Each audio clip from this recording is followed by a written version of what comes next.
एक बात का ध्यान दीजिए, इधर परमेश्वर का वचन में लिखा है, इसीलिए प्रियो बालकों के समान परमेश्वर का अनुकरण करो।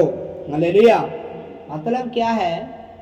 प्रेरित पौलुस मुझको और आपको एफेसस कलीसिया के द्वारा ये बात समझाने के लिए चाहते हैं, इसलिए प्रियो बालकों के समान परमेश्वर का अनुकरण करो। मतलब आप अपना पिताजी का एक लौता बेटा है तो आप क्या करेगा? आपका पूरा पूरा भरोसा या आपका पूरा ध्यान किधर होगा? पिताजी के ऊपर होगा। पिताजी मेरे लिए सब कुछ करेगा।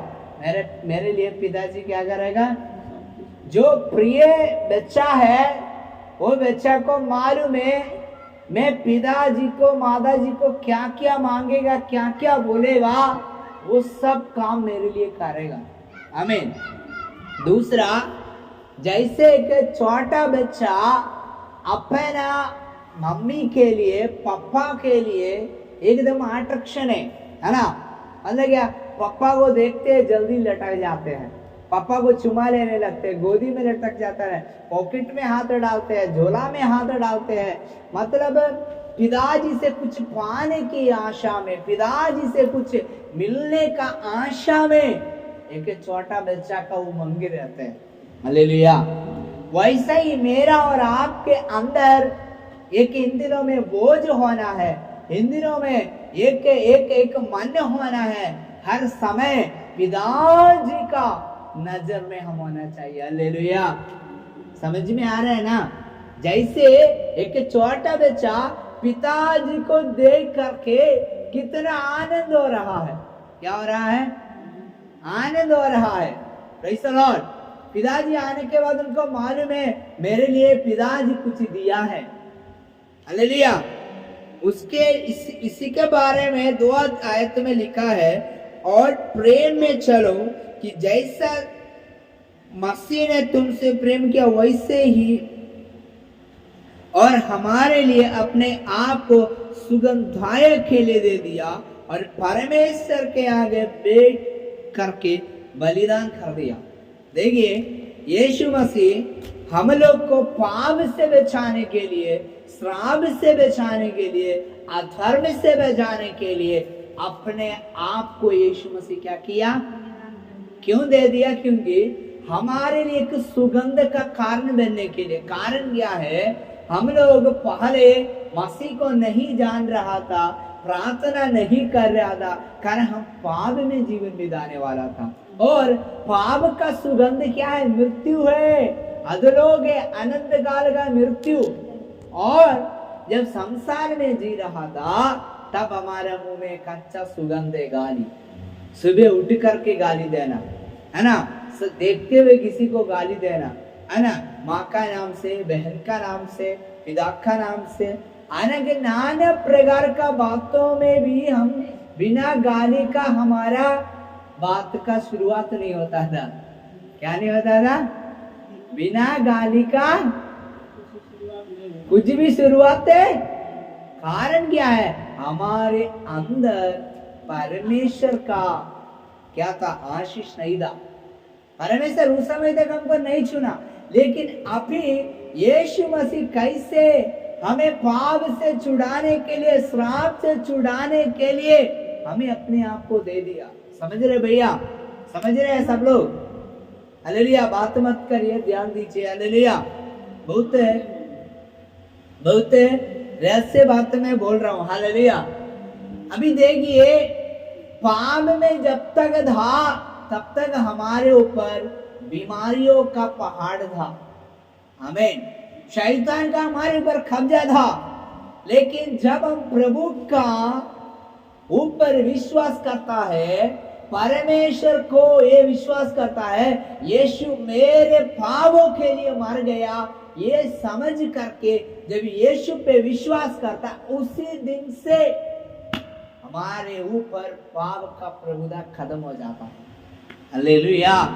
हालेलुया। पाप का प्रभुता क्या हो जाता है? खत्म। यानी पाप का मजूरी क्या है? मृत्यु। अब मृत्यु हमारे जीवन में कौन सा मृत्यु? अनंतकाल का, नरक का मृत्यु नहीं। दूसरा, पाप हो रहने का वजह से भजन संहिता 103 का 3 में लिखा है वो तुम्हारा आधर्म है, इसलिए तुम्हारे शरीर में रोग है। समझ रहे हैं? लेकिन अभी पूरा पूरा हमारा रोग से छंगाई मिलने के लिए यीशु कोड़ा खाया। क्या खाया यीशु? और अपना पवित्र लहू बहाया। क्या के लिए? हमें शुद्ध करने के लिए, पवित्र करने के लिए। ये सुगंधित वस्तु हमको कौन बनाया? यीशु मसीह। यीशु मसीह कैसे किया? अपने आप को पिता का सामने एक सुगंधित वस्तु का जैसा क्या कर दिया? प्रस्तुत कर दिया, भेंट के रूप में कर दिया। उसी प्रकार मुझे और आपको बोल रहे हैं, और प्रेम में चलो। कौन सा प्रेम में चलो? जैसा यीशु अपना स्वभाव गाया। आमीन। यीशु गाली का बदले गाली नहीं दिया।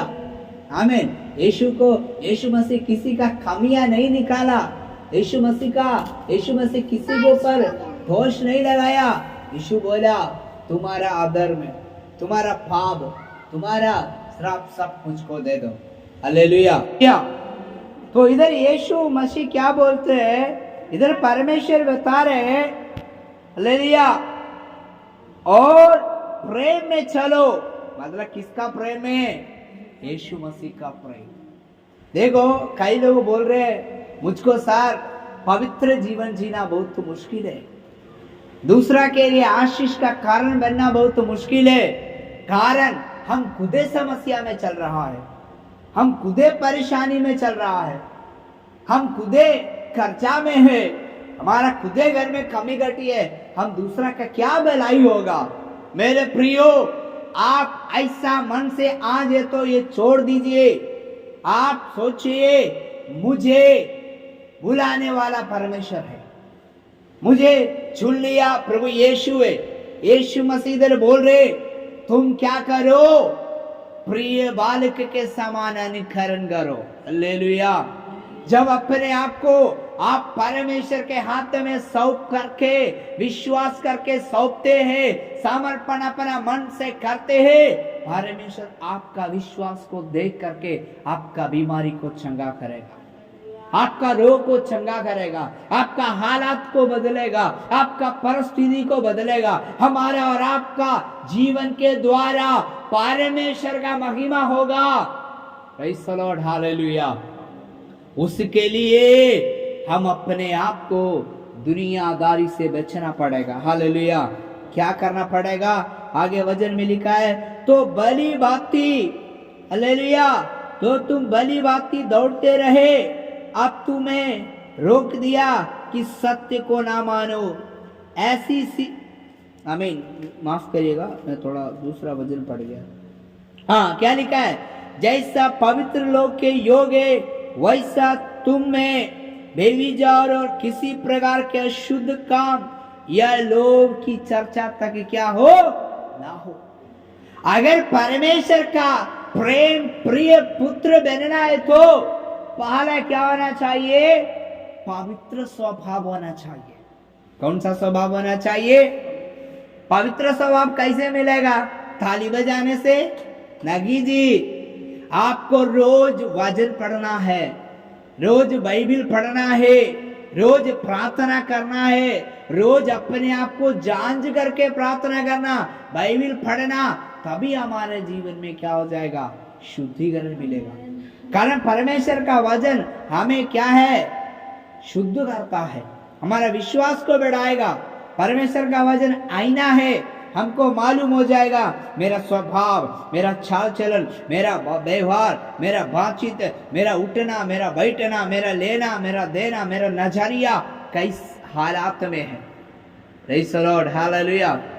इसलिए इधर वचन में और क्या लिखा है? आगे लिखा है कि और बेविचार किया है। हालेलुया। हम जानते हैं जिसको एक पत्नी छोड़ के दूसरा औरत के पीछे जाएगा वो क्या है? बेविचार। उसका अर्थ ये भी है, हालेलुया, हम परमेश्वर को छोड़ करके और बातों को ज्यादा प्रेम करता है तो वो भी एक बेविचार है। हालेलुया, परमेश्वर का आज्ञा से ज्यादा, प्रार्थना से ज्यादा दुनिया का मीटिंग, दुनिया का काम, दुनिया का बात अगर ध्यान देता है तो वो भी एक क्या है, पाप है। ये पाप हम क्या करना है, छोड़ना है। Praise the Lord, hallelujah. और आगे क्या लिखा है, आगे लिखा है और अशुद्ध काम। अशुद्ध का मतलब क्या है, सोचना। भजन में लिखा है टेढ़ी जाति को संगति क्या करना। अभी बहुत लोग क्या करते हैं, दूसरा लोग के ऊपर दोष लगाते हैं।